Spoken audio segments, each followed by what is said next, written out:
Love, nabayaran na ba natin yung monthly dues? Yes po, nung isang linggo pa.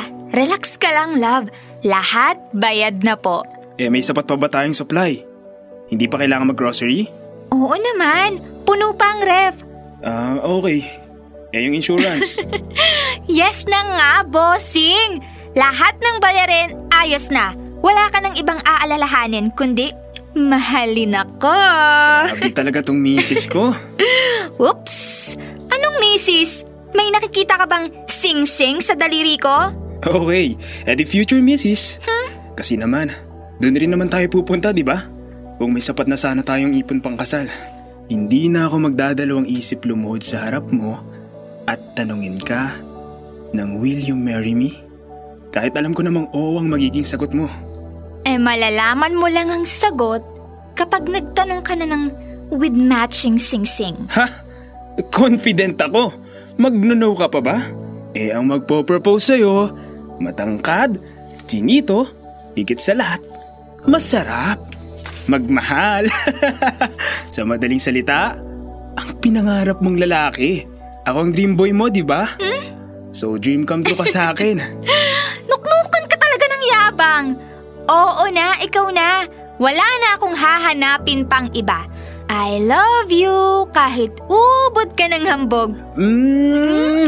I love you too, love.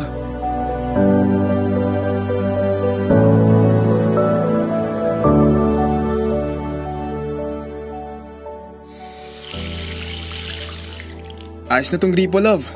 Pwede mo nang gamitin. Ay, salamat. Sige na, umalis ka na riyan at ako naman maghuhugas ng plato. Hep. Alam kong pagod ka sa trabaho. Ako nang bahala rito.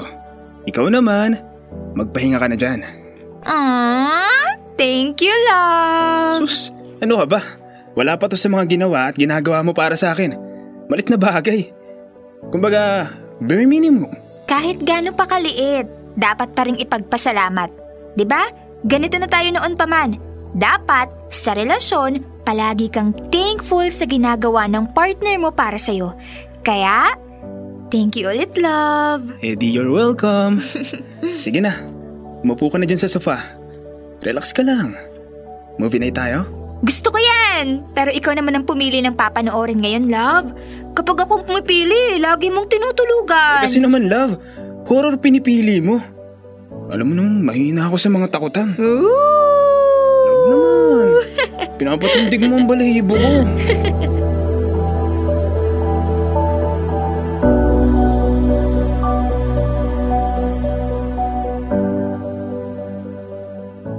Dear love, 3 taon na kaming nagsasama ni Andy.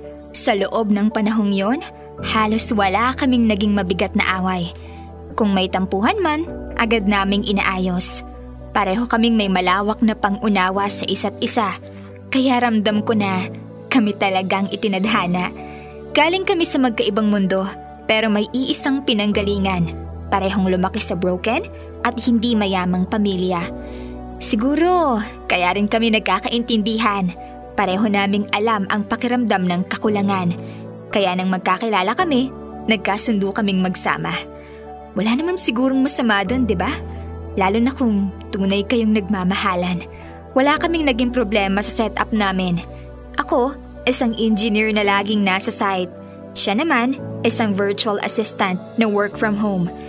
Ang sarap sa pakiramdam na kahit gaano ko kapagod sa trabaho, alam kong may isang taong naghihintay sa akin sa bahay. Si Andy. Masipag, maalaga, at higit sa lahat, sigurado kong hinding-hindi ako pababayaan. Masasabi kong si Andy ang aking sandalan.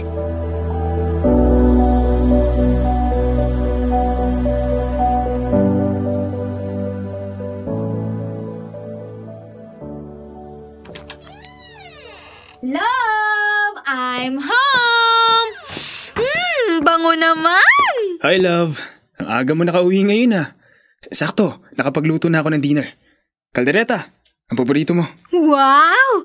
Pampawala ng pagod! Ay, ang sarap-sarap mo talagang uwian, love. Araw-araw, binibigyan mo ako ng dahilan para mas mahalin ka. Nako Hindi mo pa natitikman yung luto ko, ganyan ka na makabola. May kailangan ka ba? Ikaw talaga? Wala no. Thankful lang. Halika na, kumain na tayo. Baka kung saan na naman mapunta yung paglalambing mo. Love, may good news pala ako.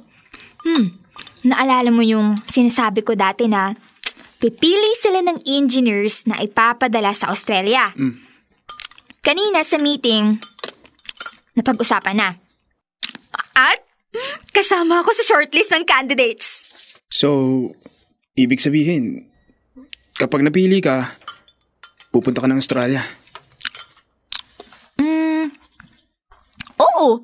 At kung matanggap ako, ang sahod ko pwedeng umabot ng $20 to $50 per hour. Depende sa performance. Love, isipin mo, ilang buwan lang, makakaipon na tayo pambili ng bahay. Hindi na tayo magrerenta. Mas magiging magaan ang buhay natin. Paano naman ako? Iiwan mo ko dito? Love, konting sakripisyo lang to. Para din naman sa ating dalawa tong gagawin ko. Pero hindi naman tayo naghihirap, Mitch. Pareho tayong may trabaho. Okay na ako sa simpleng buhay. Basta magkasama tayo, nahahawakan kita, napagsisilbihan kita. Yung inuuwian mo ko araw-araw. Sapat na yun para sa akin. Love, ang tagal ko na sa kumpanya. Pakiramdam ko, wala na akong growth. Kung sakali, malay mo, maganda yung maging kapalaran ko sa Australia. Pwede kang sumunod doon. Love, kung magkakahiwalay man tayo, distansya lang yun. Alam ko kung gaano katatag yung relasyon natin. Ayoko, Mitch. Love, di ba napag-usapan naman na natin to? Bakit? Hindi na ba sapat para sa'yo yung kinikita ko dito? Tingin mo ba hindi kita kayang buhayin sa kinikita ko? Hindi naman sa ganon, love. Kahit naman nasa isang relasyon tayo, kailangan pa rin natin ng growth bilang individual. Pinipilit kong intindihin, Mitch. Pero iniisip ko pa lang na hindi kita makikita araw-araw. Hindi ko na kaya. Love, hindi pa naman sigurado. Pero kung ibigay sa atin tong opportunity na to, tingin mo dapat ba nating tanggihan? Oportunidad mo lang yan, Mitch. Para sa'yo lang. Ikaw ang bahala, buhay mo naman yan. Ang akin lang, baka makahanap ka ng iba dun. Yung katulad mo. Malaki ang sahod at bigla mong maisip na hindi pala ako sapat para sa'yo. Pero kung gusto mo talagang malaman ang nasa isip ko, sakaling ako ang nasa sitwasyon mo, mas pipiliin ko ng mahirapan basta kasama ko ang taong mahal ko. Wala na akong gana kumain. Mauuna na ako matulog. Ilagay mo na lang sarap yung mga pagkain pagtapos ka na. Itabi mo na lang yung mga hugasin. Ako nang bahala dyan bukas. Love!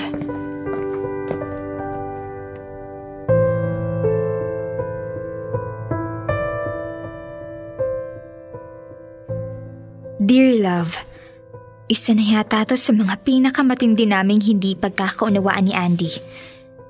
Hindi ko inakalang sa panahong pinakakailangan ko ng pangunawa, siya pa mismo ang hindi makaintindi. Hindi ko na muna sinabayan ang pagtatampo ni Andy dahil ayoko na rin lumala pa. Naiintindihan ko naman kung bakit gano'n na lang ang naging reaksyon niya. Mahirap naman talagang mawalay sa taong mahal mo. Pero hindi ba't kung para rin naman sa kinabukasan yung pareho? Hindi ba dapat handa kayong magsakripisyo? Dumating ang araw na binigyan ako ng formal offer sa Australia. Hindi ko alam kung dahil ba sa reaksyon ni Andy o dahil hindi pa ako sigurado sa sarili ko. Pero hindi ko to tinanggap. Tuwang-tuwa si Andy nang malaman niyang hindi ako tutuloy sa Australia. At nangako siyang magsisikap pa ng husto sa trabaho para naman hindi ko pagsisihan na naging desisyon ko. Dear Love, aaminin ko na may kirot pa rin sa puso ko dahil hindi ko kinuha ang oportunidad na ibinigay sa akin. Paano kung yun pala talagang makakabuti para sa aming dalawa ni Andy? Paano kung ikabagsak namin pareho ang naging desisyon ko? At habang tumatagal ang relasyon namin, unti-unting namuo ang sama ng loob sa dibdib ko. Lalong lumala ito nang mapansin kong unti-unti ring nagbabago si Andy.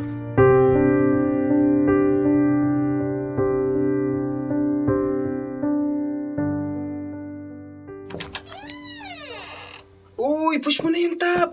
Matatalo tayo nito eh. Ano ba yan? O ito, backupan mo ako dito. Yan. Hindi Tapos na naman magbibigay naghugas ng plato tong si Andy. Papasukin ko na lang yung tori nila. Oh, love. Ang dami ng hugasin, oh. Yung iba dyan yung ginamit pa natin kaninang umaga. Push mo na to. Puputaktihin na naman tayo ng mga ipis. Oh, love! Hugasan ko yan after nitong game. Medyo intense kasi. Oh, ito pa. Push nyo na eh. Ang dami palang balat ng chichirya sa ilalim Ito ng nga yung mesa. buhay mo. Dadagain naman tayo niyan. At ang aligasgas din ng sahig. Nakapagwalis ka man lang ba, love? Mamaya na, pagkatapos nitong game. Naitapon mo na rin ba yung mga basura, love? Sabi ng pagkatapos na lang ng game. Ang dami mong utos, ha? Kulang na lang, pasahurin mo ako dito para houseboy mo na talaga ako. Mo naman. Tinatanong lang kita, love. Kasi kung hindi mo pa nagagawa, pwede naman kitang tulungan. Eh mukhang tapos ka na rin naman sa trabaho mo at nakakapaglaro ka na dyan sa computer. Sinabi ko, ako na ang gagawa. Ang dami mo pang sinasabi, buwisit naman, oh. Ano ba nangyayari, Andy? Ay, dito. Hindi ganyan ang pagkakilala ko sa'yo. Ano bang problema mo? Babaeng to. Eh, puro ka na lang utos. Yan na nga lang gagawin mo dito sa bahay? Kinagagalit mo pa? Nitong mga nakaraan, ako ang nagbayad ng lahat ng bills natin. Kahit pang grocery. Kahit nga yung mga luho mo sa laro sa akin pagaling. So sinusumbatan mo ko. Eh, paano hindi ikaw ang gagastos? Eh, ikaw naman ang mataas ang sahod sa ating dalawa. Dahil ikaw ang magaling, di ba? Hindi kita sinusumbatan, Andy. Saan mo ba nakukuha yung mga pinagsasabi mo? Parang hindi na kita kilala. Ang bilis ng uminit ng ulo mo sa akin. Ano ba nangyayari sa'yo? Natanggal ako sa trabaho. Okay na? Ano? Natanggal ako sa trabaho, Mitch. Simula nung tinanggihan mo yung offer sa Australia, na-pressure na ako.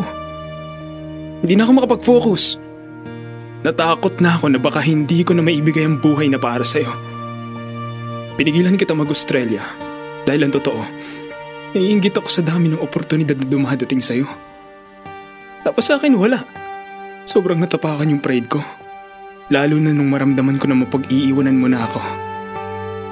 Pakiramdam ko ang liit-liit ko. Natakot din ako na baka ma-realize mo na hindi na ako sapat para sa'yo. Ngayon, mas lalong hindi ko alam ang gagawin ko sa pesteng buhay na to. Ano ba yung sinasabi mo, Andy? Sa totoo lang, Mitch, kahit ako hindi ko nakilala ang sarili ko. Nawawala ako. Hindi na ako makasabay sa'yo. Hindi ko alam kung anong sasabihin ko sa'yo, Andy. Wala sa akin ang sagot. Dahil nasa sa'yo ang problema. Pasensya na, Mitch, kung nagpalamon ako sa pride ko. Pero hindi ko na napigilan. Hindi kita matutulungan kung isasara mo ang isip mo.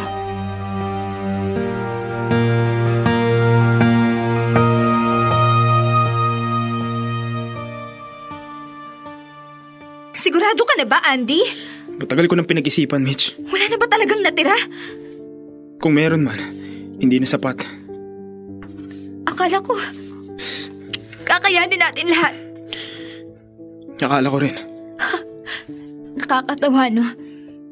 Dati kaya nating pag-usapan lahat ng bagay. Ngayon, hindi na natin alam kung paano natin aayusin ang sitwasyon natin. Baka wala na din dapat ayusin. Pasensya ka na, Mitch. Ako ang nagdala sa atin dito.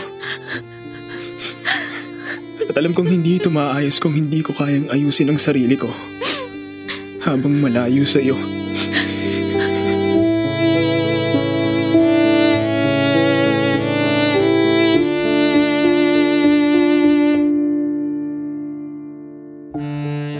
Dear love, si Andy o Australia ang pinagpilian ko noon. Na parehong wala na sa buhay ko ngayon. Nakakalungkot isipin. Pero totoo nga ang sabi ng nakararami na hindi sapat ang pagmamahalan para labanan ang lahat ng pagsubok na pagdaraanan. Totoo nga na ang pagsisisi ay laging nasa huli. Pero umaasa pa din ako na darating ang tamang panahon para sa Australia at para sa amin ni Andy.